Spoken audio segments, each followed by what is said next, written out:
Muy buenos días, queridos alumnos, queridas alumnas, ¿cómo están? Deseo que Dios les bendiga. Es un placer saludarles. Bueno, ya estamos en la clase final.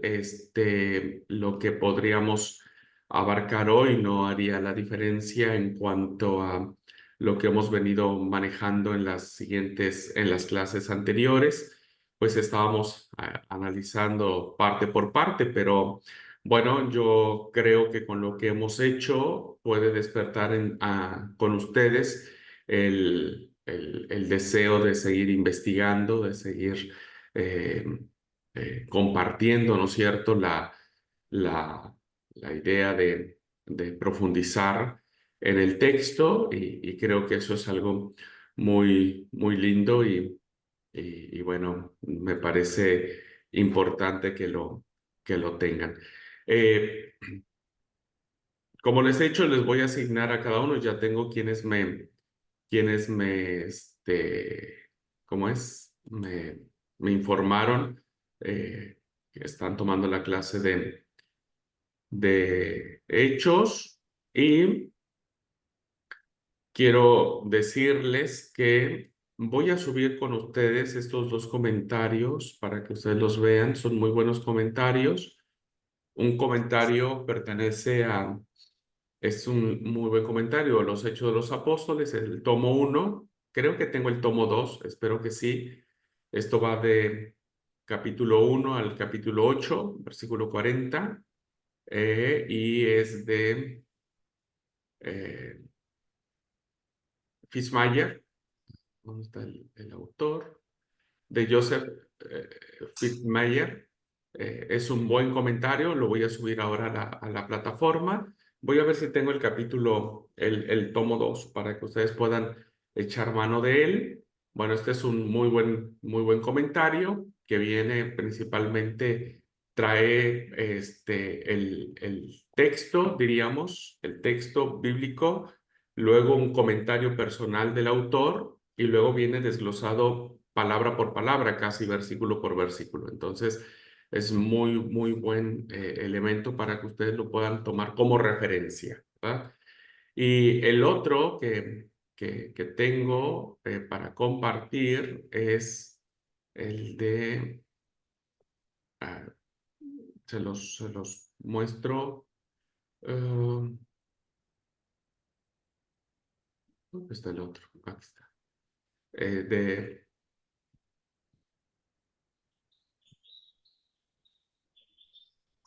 Este es el otro libro, que es de Jürgen Roloff, eh, Hechos de los Apóstoles también. Este es muy buen comentario. Este es de editorial. eh, ¿Qué editorial es? Cristiandad, de Ediciones Cristiandad. Así que bueno, también es muy buen comentario. Que pueden trabajar ustedes los dos comentarios. Este libro abarca hasta todo el libro de Hechos, así que también lo pueden ustedes compartir. ¿Ok? Bueno, son los dos libros que tenemos, hermanos, y pues la idea es que ustedes sigan profundizando. Nos quedamos en una lectura que tiene que ver básicamente con eh, el capítulo 4, ¿no? Que seguramente ustedes pudieron haber leído, y el capítulo 4 tiene que ver básicamente con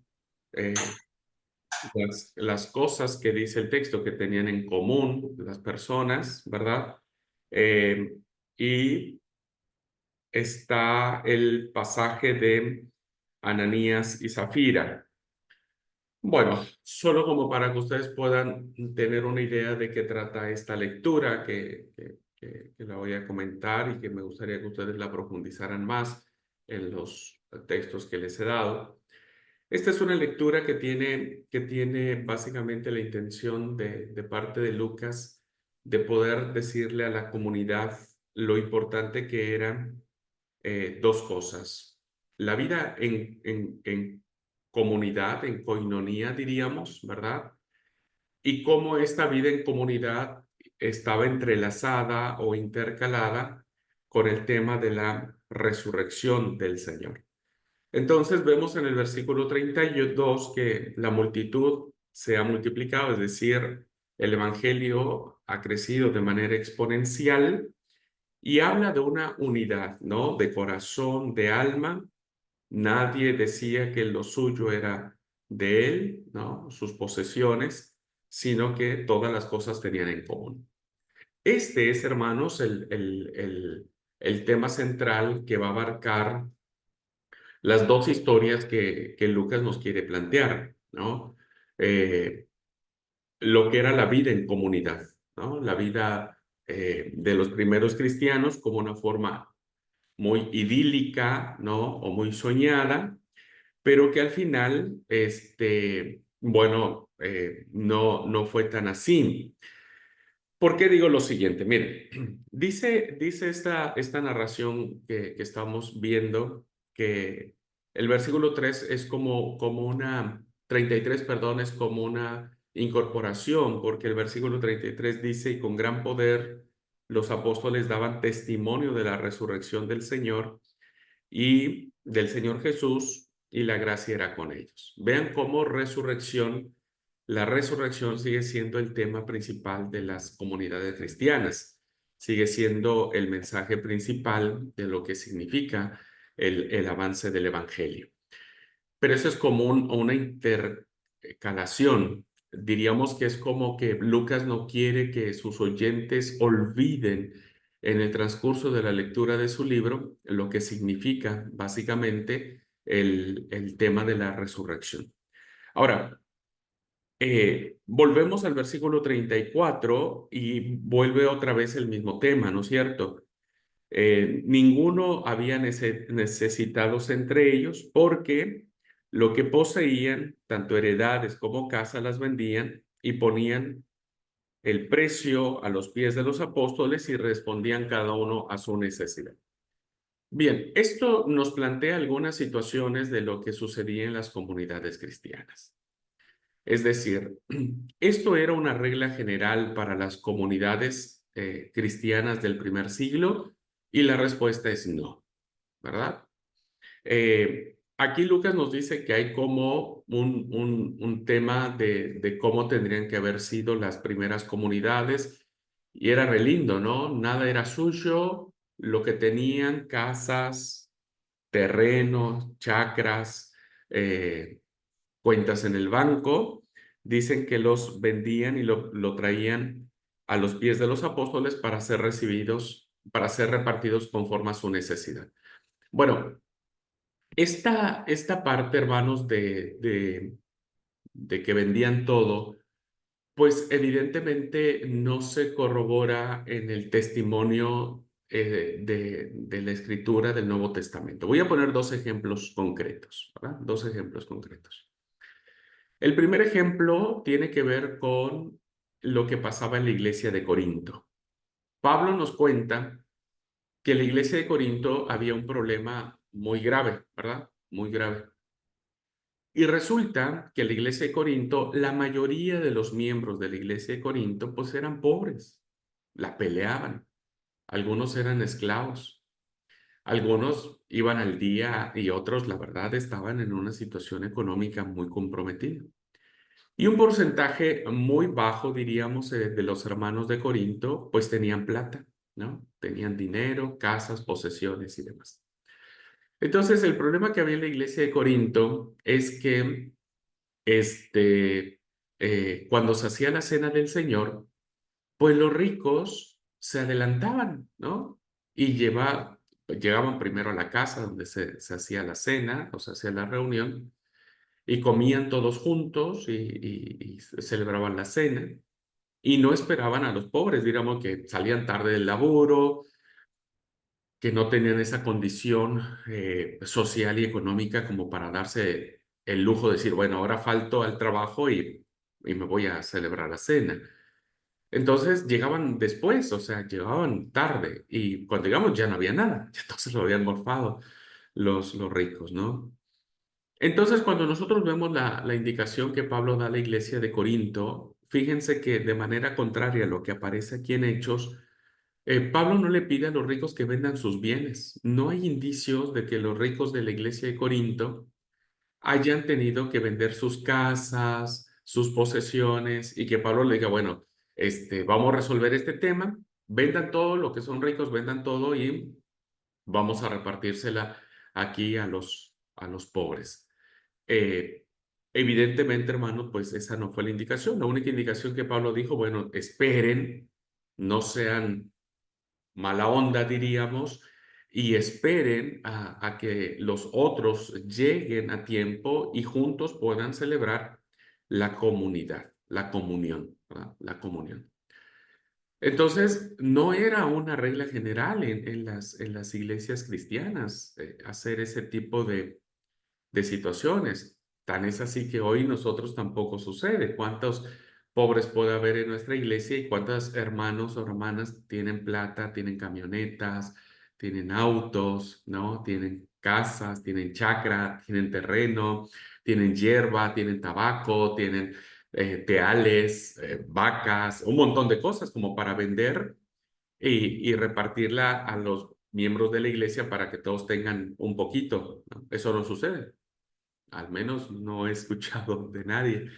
He escuchado hermanos que donan parte de su terreno para que se construya la iglesia, pero es una parte, no es que donan toda su chacra y todas sus hectáreas y demás. Entonces, qué interesante empezar a analizar cómo lo que vamos a ver tanto en las historias de Bernabé y en la historia de Ananías y Zafira, tiene una intención muy diferente, ¿verdad? Tiene una intención muy diferente. Bueno, entonces, el primer ejemplo que les pongo a la iglesia de Corinto, no hay esta indicación o esta actitud en las iglesias, ¿no? Que pudiera presuponerse que era como una norma en las iglesias, ¿no? Eh, y segundo, hermanos, según un segundo ejemplo que les pongo, resulta que hubo una sequía muy, muy grande en la iglesia primitiva, ¿no? Hubo una sequía muy, muy grande que evidentemente hizo que la iglesia de Jerusalén se pasara por un momento re complicado, re complicado. Y eso, pues, hacía que la gente pudiera, este, ah, ¿cómo es? Pasar mucha, mucha necesidad. ¿Y qué es lo que sucede? Bueno, nosotros vemos claramente que cuando se da este aspecto de cómo es la sequía que produce hambruna, diríamos, en esto, pues evidentemente motivaba a que ¿cómo se llama? La iglesia cristiana hiciera este tipo de acciones. ¿Y qué pasa? Jerusalén está pasando hambre, ¿no? La iglesia está sufriendo porque no hay plata, no hay comida, hay una sequía muy grande, entonces le están pasando re mal la iglesia en Jerusalén. ¿Qué hace Pablo? Organiza una colecta, ¿verdad? Organiza una colecta entre las iglesias que él fundó. Y para sorpresa de todos, como ha sucedido desde siempre, ¿cuáles fueron las iglesias que mejor respondieron para dar una ofrenda especial, una ofrenda de amor a los hermanos en Jerusalén? Las iglesias más pobres, las iglesias más pobres. Quienes no, quienes cerraron su mano así, viste, que sucede también en otras partes cuando uno pide colaboración, quienes cerraron su mano y no fueron tan generosos, la iglesia de Corinto, ¿no? La iglesia de Corinto no fue tan generosa como tendría que haberse esperado, pues de una iglesia que tiene pues un montón no sé si un montón de plata, pero sí lo suficiente como para eh, compartir, ¿no? Pero evidentemente, hermanos, vemos claramente que no fue así. Fíjense, tan es así que Pablo les reprocha a los corintios lo siguiente. Él escribe la carta a los corintios y les dice lo siguiente. Tenéis abundancia de todo. Le dice, ustedes tienen un montón de cosas, de fe, de dones de palabra, de conocimientos, de empeño para todo y de ese amor vuestro por mí. Pues para que sea también abundante vuestro donativo, ¿no? Porque Pablo tuvo que escribirle como diciendo, che, ¿en serio? Esto fue lo que mandaron.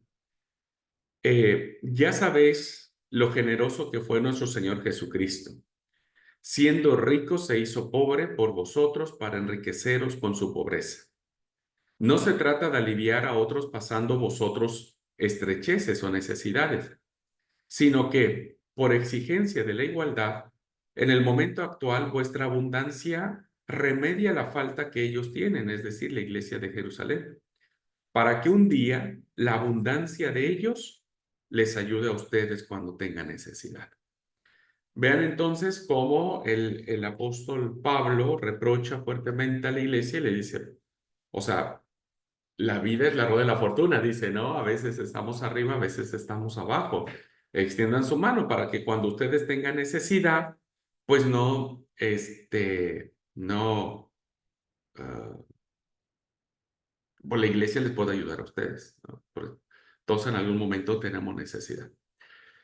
Bien, teniendo en cuenta esto, hermanos, es cómo debemos interpretar la intención de Lucas de plantearnos estas dos historias paralelas, ¿verdad?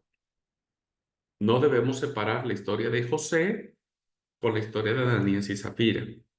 Recuerden que la premisa fundamental era las cosas en común. ¿Por qué? Porque recuerden que el principio fundamental de la vida del reino es la igualdad, es el cuerpo unido, ¿no? Entonces, Lucas está abordando un tema teológicamente eclesial, es decir, la iglesia solo se puede sostener si está unida, ¿verdad?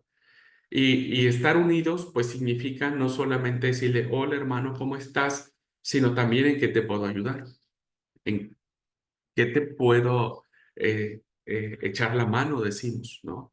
Entonces, ese es el principio básico, hermanos. Ese es el principio eh, eh, donde debe fundarse la esperanza y la vida y la fe y la coinonía y las relaciones de iglesia, ¿no? No en una relación de egoísmo, no en una relación de indiferencia, que eso es lo que mata a las relaciones humanas. ¿Qué es lo que mata una relación entre seres humanos? Llámese lo que sea, una amistad, un matrimonio, lo que sea, pues es eso, el egoísmo, la indiferencia, el rascate como puedas, mientras yo esté bien, no pasa. Entonces, evidentemente lo que Lucas está resaltando aquí es un principio eclesial porque dice la multitud ya había crecido. Entonces, la iglesia necesitaba una dirección en cuanto a su forma de relacionarse, ¿no? Entonces, teniendo en cuenta este principio fundamentalísimo, hermanos, es como vamos a entender las dos historias, que una es de José y la otra es de Ananías y Zafira, ¿no? Son como dos ejemplos, uno es el ejemplo bueno y otro es el ejemplo malo, diríamos, ¿no? Uno es el que debemos de seguir y el otro es el que debemos de evitar. En el primer caso no tenemos mayor problema porque dice que había un hombre llamado José que los apóstoles le pusieron por nombre Bernabé, que significa hijo de consolación. Este era levita, era chipriota, y el versículo 37 nos dice que tenía una heredad, tenía un campo, tenía una casa, tenía algo, ¿no? Tenía heredad. No dice plata, sino heredad. Entonces seguramente o fue una casa o fue un campo, una chacra que él tenía, y dice, la vendió y la trajo al precio y lo puso a los pies de los apóstoles. ¿Por qué la vendió y por qué la puso al pie de los apóstoles? Porque según los versículos anteriores, era en ese sentido del principio fundamental de la ayuda mutua, de la solidaridad, de la comunión, de echarse la mano unos a otros, ¿no? Entonces, este es un ejemplo de obediencia, ¿no? Eh, Lucas está poniendo como ejemplo de obediencia y como ejemplo de virtud cristiana la acción que tiene eh, Bernabé. Ahora, es curioso ver, queridos hermanos, que la historia de Bernabé nos dice que tenía una heredad. Era la única que tenía. Por el indicio que tenemos del texto, parece ser que no era la única que tenía. Dice, y como tenía una heredad, es decir, puede entenderse como tenía una de tantas, pues la vende y la lleva a los apóstoles para esto. Esta historia no tiene mayor problema porque es como que el ejemplo bueno, ¿no? Es como el hermano ejemplar que siempre nos dice, mira, aprende de tu hermano que hace todas las cosas bien. Bueno, la historia de Bernabé o de José es esa historia de decir, mira, aprende de tu hermano que hizo lo correcto. Entonces, esa acción de obediencia contribuye al principio del reino, ¿no? De la igualdad, de pensar en el otro, de cuidar del otro. Eh, y eso fue lo que Pablo le reprocha a los corintios, ¿no? Ustedes tienen un montón, entonces den su donativo, sea generoso, porque ustedes no saben mañana qué les pueda pasar a ustedes, o sea, no saben si mañana ustedes también necesiten. ¿Y quién les va a echar la mano? Tal vez la iglesia de Jerusalén. Bueno, y entonces a continuación viene una historia, ¿no? Mucho más detallada porque tiene que ver con la desobediencia, ¿no? El gran conflicto que tenemos en esta historia es saber qué tan histórica fue, ¿no? O sea, ¿fue real? Esa es la pregunta, ¿no? Muchos de ustedes y muchos hermanos que son muy literalistas dirían sí, porque aquí está, ¿no? Pero nos plantea muchos problemas éticos, principalmente, ¿no es cierto? Morales, espirituales, nos plantea un montón. ¿Por qué? Porque si nosotros consideramos que esto fue históricamente, pues entonces genera la sospecha de qué Dios tan más, ah, ¿cómo es? Con muy poco sentimiento de gracia. O sea, solo porque engañó y no dio lo que tenía, o sea, no dio todo, o sea, dio una parte. No es que se quedó con toda la plata, dio una parte y la otra se la reservó. Cuando le preguntan, dice una mentira. Cuando llega Zafira, dice otra mentira. Y al parecer, por esa mentira, terminan muertos. Entonces, nos crea conflictos, en primero, porque ¿cómo es que Dios actúa de esa manera? ¿O cómo es que Jesús actúa de esa manera? Fíjense, Pedro, que negó al Señor, ¿verdad? Que negó al Señor, pues no lo mató. O sea, no, Judas mismo que lo entregó, o sea, él se mató solito, ¿no es cierto? Pero si Judas no hubiera querido matarse, tampoco es que iba a caer muerto después de haber negado al Señor y entregarlo por 30 monedas de plata. No sé si me voy explicando. Entonces, primero tenemos un problema, ¿no? De, de este actuar de Dios y decir, bueno, me parece que es un Dios muy vengativo, me parece que es un Dios que sigue tomando estas actitudes medias raras, ¿no? Medias fuertes. Pero a la luz de todo el texto del Nuevo Testamento, no encontramos otra historia igual, no encontramos una historia semejante, ¿no? Entonces, otro problema que nos plantea esta narración de Ananías y Zafira es si por mentirle al Espíritu Santo, ¿no es cierto? Porque eso fue, al parecer, que eso fue lo que dijo Pedro, Satanás entró en tu corazón y le mentiste al Espíritu Santo. Si haberle mentido a Dios era causa de que cayeran muertos, pues hermano, nosotros ya yo creo que ya habríamos muerto 1000 veces y resucitado 1000 veces, porque ¿quién no ha mentido al Espíritu Santo? O sea, todos hemos mentido. Mentirle a una persona es mentirle al Espíritu Santo porque no estás diciendo la verdad. Entonces, como no estás diciendo la verdad, pues según el texto bíblico, ¿quién es el padre de la mentira? Pues Satanás. Y al parecer, los 5 que estamos aquí en algún momento hemos mentido. Y el que diga que no, pues ya es su primera mentira. Ya mintió. Y si esto fuera tan así, hermanos, y así Dios resuelve los problemas, como para que su gente no mienta, pues nos faltarían cementerios para enterrarnos a cada uno de nosotros, ¿no? Entonces, ¿hacia dónde tendríamos que dirigir la atención de interpretar la historia de Ananías y Zafira?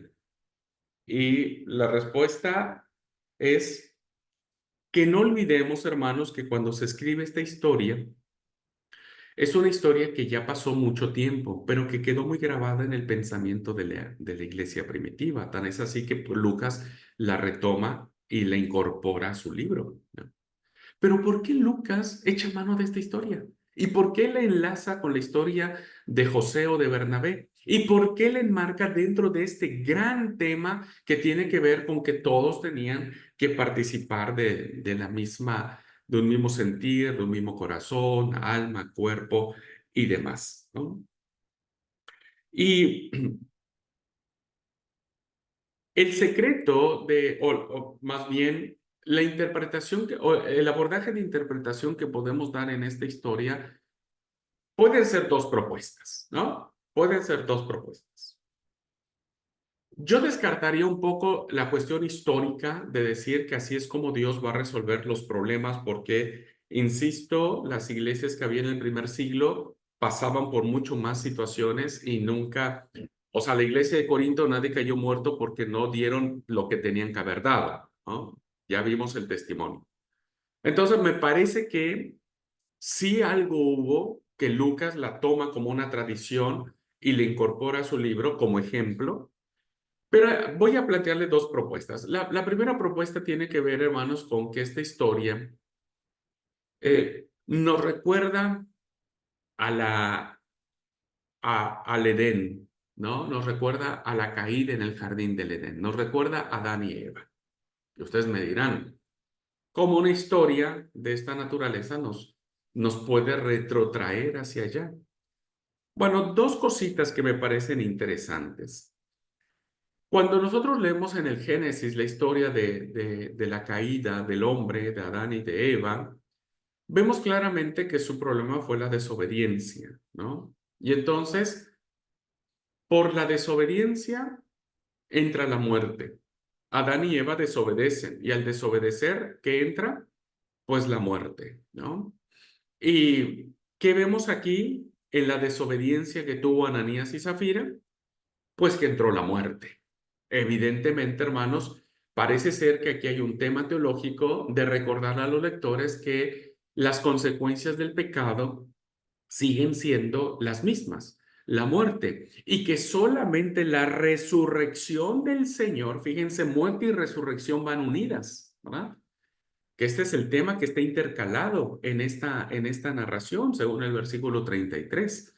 Entonces, al parecer, Lucas nos quiere decir que muerte y resurrección van de la mano.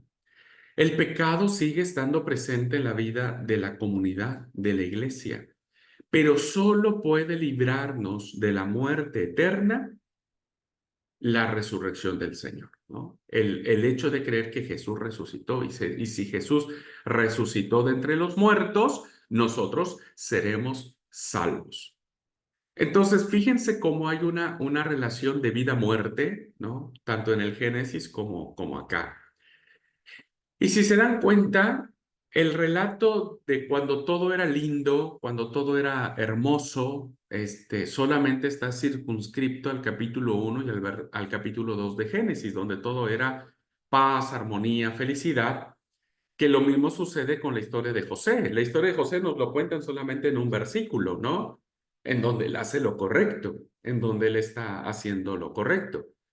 Pero las consecuencias de eso, hermanos, se narran por lo menos en 11 versículos, que es lo que abarca la historia de Ananías y Zafira.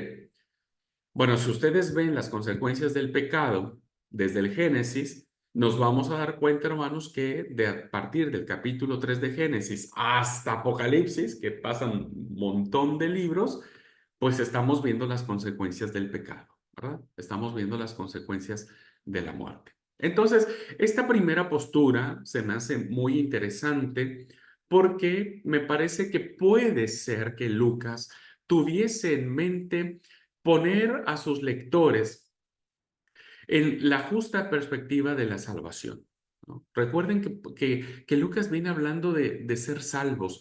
Recuerden que Lucas viene hablando de que si te bautizas en el nombre de Jesús serás salvo. Lucas viene hablando de cómo la salvación se traduce en vida de iglesia, en vida de comunidad conforme a los valores del reino.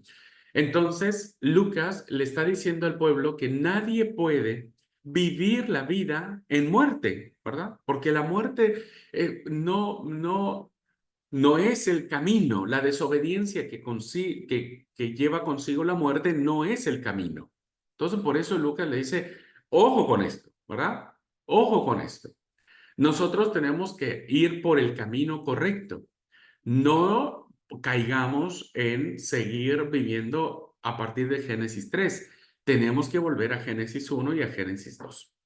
Así que esta propuesta de entender cómo la relación de la muerte de Ananías y Zafira va en una cuestión teológica eclesial respecto de que no tenían ellos que morir. Jesús es salvación.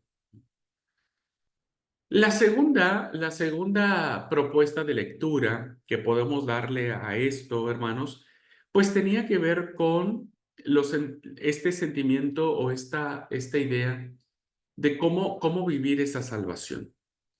Y como dije, el principio fundamental que existe en el Nuevo Testamento, hermanos, es la unidad.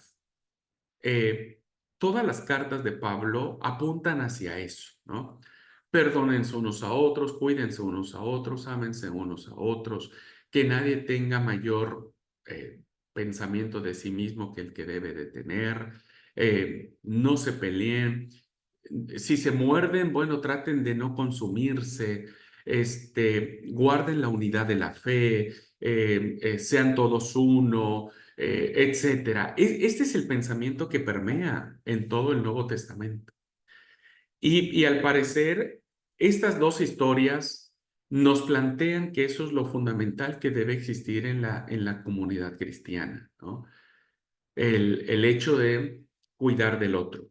Y si cuidar del otro significa alimentarlo, significa renunciar a algo que sea tuyo, como le dijo Pablo a los Corintios, yo no necesito que ustedes me den todo como para que digan, bueno, ahora yo ya di todo y con qué me quedo, ¿no?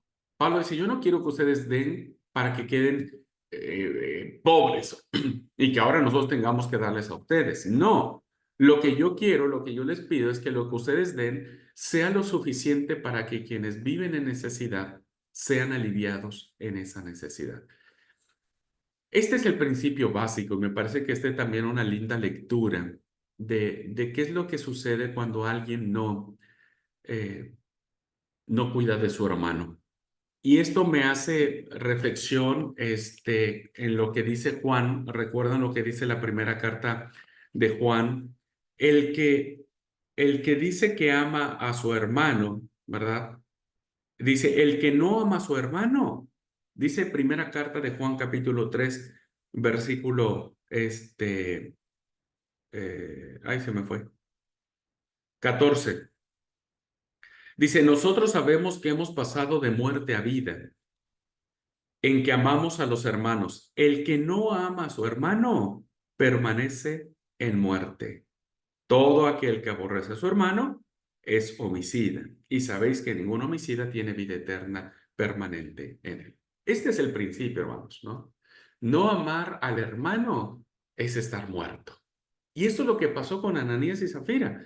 Incluso en la narración ustedes pueden ver cómo Pedro les reprocha y le dicen, pero a ver, paren un poco, ¿por qué tenían que haber mentido, no? Eh,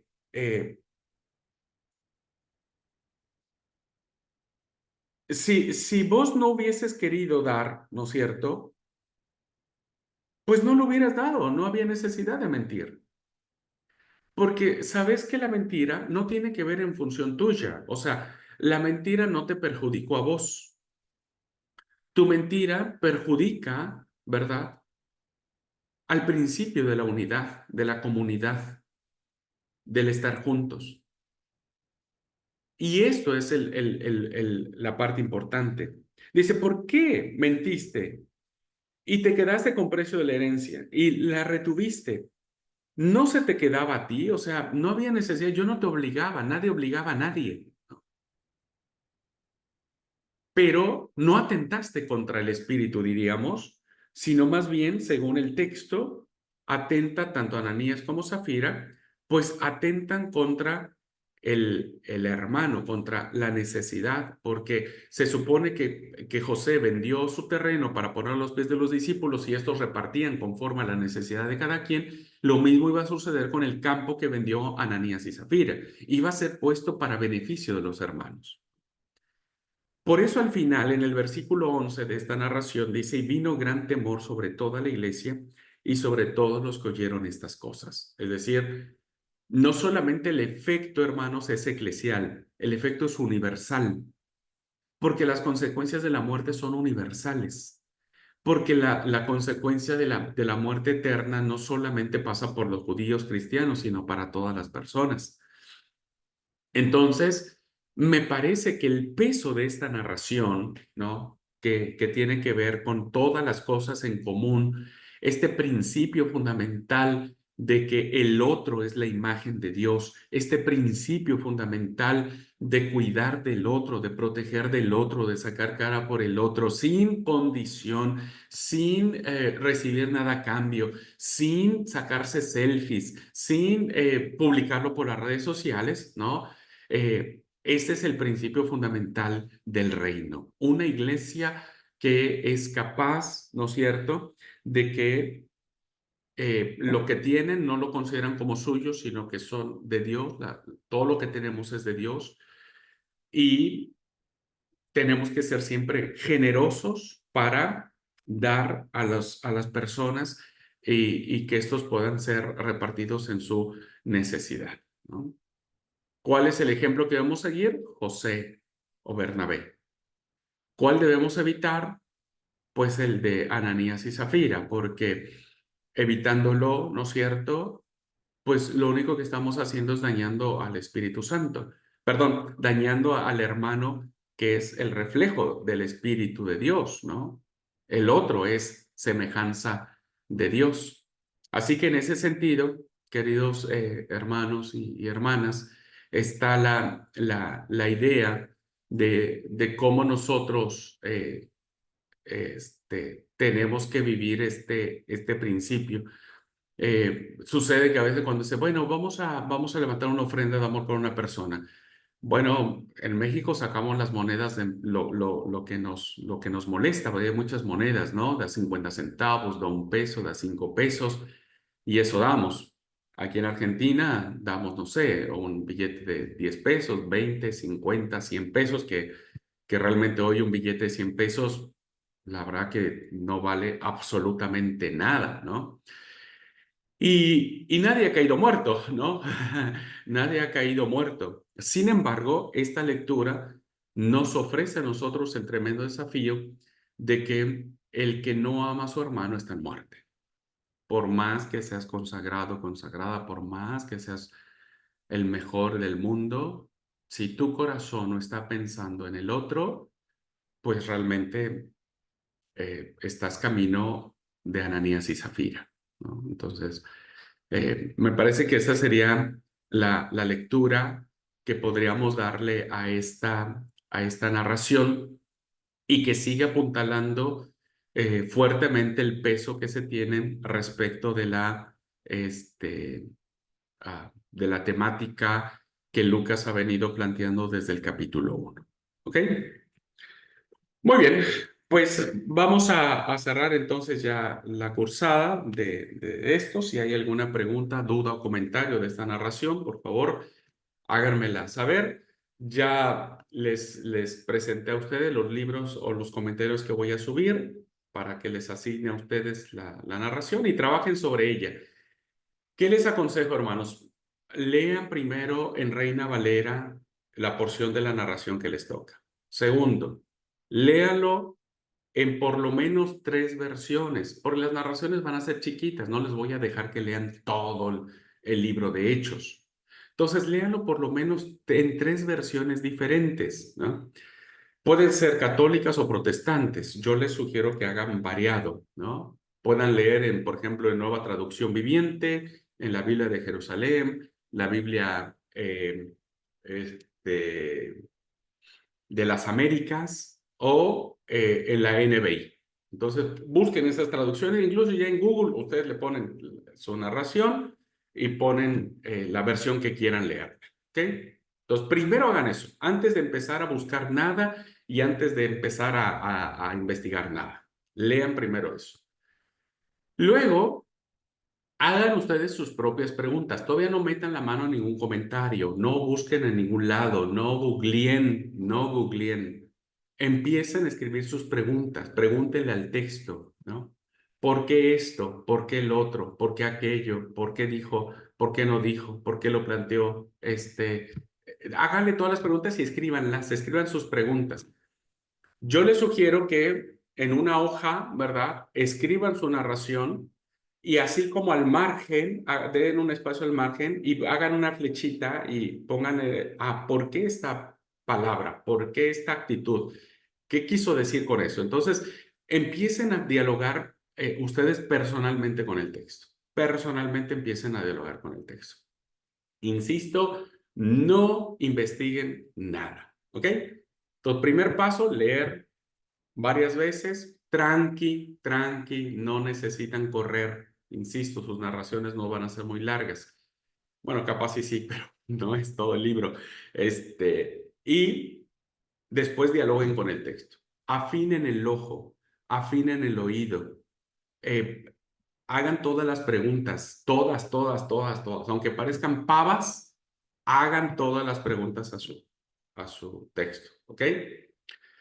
Y en una tercera fase, ahora sí, métanse a un comentario al que ustedes quieran, lean su porción y vayan contestando sus preguntas. Entonces la idea es que ustedes hagan un trabajo en donde sigan el ejemplo que les puse. Van a poner el texto en la versión que ustedes elijan, ¿ok? Me van a escribir la narración en la versión que ustedes elijan. Luego me van a escribir su comentario personal. ¿Qué opinan? ¿Qué piensan de lo que está diciendo el autor de esa narración? ¿Ok? No puede ser escueta. Yo creo que sí, Lucas tenía razón cuando escribió eso. Entonces tienen que desarrollar un comentario personal. No es copiar y pegar los comentarios, porque ustedes ya leyeron, entonces ya se dieron una idea, ya hicieron un juicio de esa narración, ¿ok? Entonces ustedes tienen que escribir su comentario personal de manera general de esa narración. Y después van a ir contestando esas preguntas que ustedes hicieron en el costado de su hojita. Y va a decir, versículo 35. Este versículo quiere decir esto, aquello, lo otro, y ahí sí echen mano de los comentarios. Ahí sí, digamos, el comentario fulano de Abraham nos dice que este versículo debe entenderse de esta manera. El comentario sultano de Mario dice que debe entenderse de esta manera y yo creo que debe entenderse así. Entonces, van a tener que desarrollar versículo por versículo la narración que ustedes van a enfrentar. ¿Ok?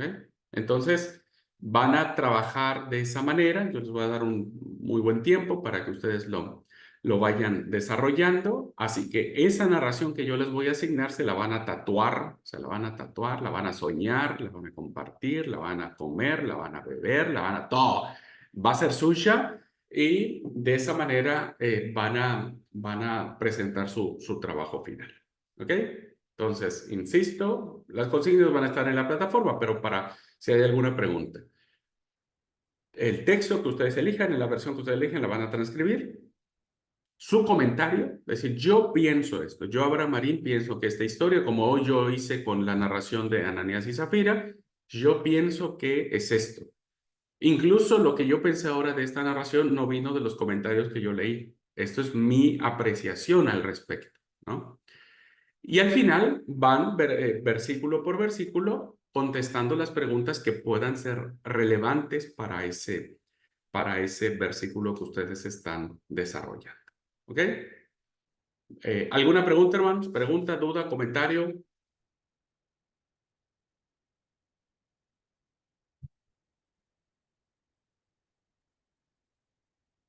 No sé si fui claro.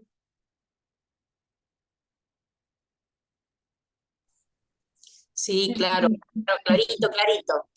Ahora vamos a ver cuando haga el trabajo. Ahí salen todas las dudas. Amanda, Paz, hermanos, buenos paz. días. Buen Si día. alguna pregunta no tuviese respuesta, llamamos a un amigo. Sí, llamen. Ustedes tienen su grupo de alumnos, así que llámense entre ustedes. Eh, sí, sí, pueden preguntar o investigar donde ustedes gusten, sí. Pero tienen que echar mano de los comentarios, ¿eh? No es de que, ay, yo pienso que se me ocurrió. Ese es en su comentario personal, sí. Ay, yo quiero escucharlos a ustedes. Pero ya en el desarrollo de los versículos, sí, echen mano de los comentarios, ¿verdad? Echen mano de los comentarios, pero insisto, no solo copien y peguen, desarrollen la idea, ¿verdad? Desarrollen la idea. Así que al final me tienen que anotar qué comentarios echaron manos para desarrollar su comentario. La verdad que les va a encantar, es re lindo, son narraciones muy, muy lindas, muy, muy profundas, con mucha reflexión. Ah, y perdón, y me falta el último punto del trabajo. Van a tener que sacar las aplicaciones pastorales para la iglesia de hoy. No para la iglesia de Lucas, no para la iglesia de Jerusalén, no para la iglesia de Samaria, no para la iglesia de Judea, sino para la iglesia de hoy. Y piensen en su iglesia, piensen en Loma Verde, piensen en Bogotá, en Tlaxcala, en El Dorado, etcétera. Piensen en su iglesia y digan, bueno, yo creo que esta lectura para la iglesia de hoy debe resaltarse estos principios, ¿no? Estas verdades, estas aplicaciones pastorales. Así que de esa manera vamos a sacarle provecho a la lectura y no queda solamente ahí, sino ver cómo podemos hacer la aplicación a la iglesia local. ¿Ok? Bueno, ¿alguna pregunta, hermanos? ¿Duda, comentario?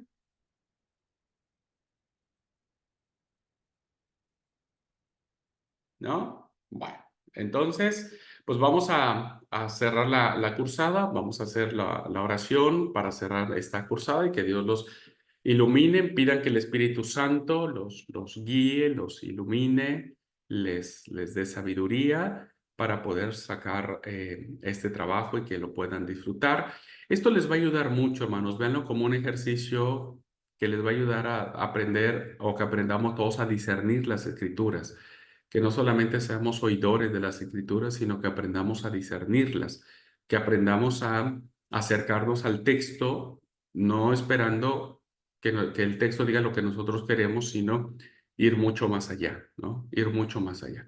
Yo sé que hay hermanos que son muy literalistas y que me pueden incluso acusar de haber dicho que esto no era real, que esto no fue histórico, ¿no? Porque bueno, está allí y si está allí tuvo que haber sido. Bueno, yo respetaría también la postura, ¿no es cierto? Pero evidentemente el texto bíblico es mucho más profundo a veces de lo que uno piensa, ¿verdad? Así es que bueno, ánimo y un segundito, hermanos, un segundito.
Bueno, hermanos, perdón, ya volví. Bueno, pues si no hay más que comentar, muchas gracias a todos por estar en la clase. Espero que haya sido, porque de todas las materias que yo doy, la única que hago esto es con esta, con Hechos de los Apóstoles. Todo vieron, la mayoría la vemos ahí en la generalidad, pero para mí es muy lindo hacer este ejercicio. Así que bueno, gracias a todos por el aguante. Sí, Mario, adelante, amigo. Sí, bueno, primero quisiera saludarte por el Día del Maestro de ayer y bueno, darte por ahí las gracias por esta materia que la verdad que a mí me sirvió mucho en el sentido de que por ahí le daba importancia a hechos, pero después de lo que nos transmitiste por ahí, ese porque se notaba cuando nos daba la clase esa gana y ese amor por ahí que le tenés a hechos. Entonces, eso también nos contagiaste, creo que a nosotros, y llevarnos a analizar esto a profundidad y darnos cuenta de que no tenemos que leer como receta de cocina. Creo que nos sirvió de mucho para analizar lo que realmente quiere decir el texto y no leerlo por arriba. Así que muchas gracias por haber hecho esto por nosotros y habernos mostrado que hay otra manera de leer la Biblia y no solo leerla por arriba. Así que muchas gracias, amigo.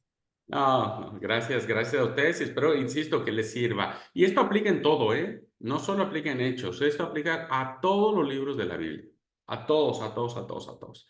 Entonces, cuando ustedes se acerquen al texto, platiquen con el texto, dialoguen, no tengan miedo.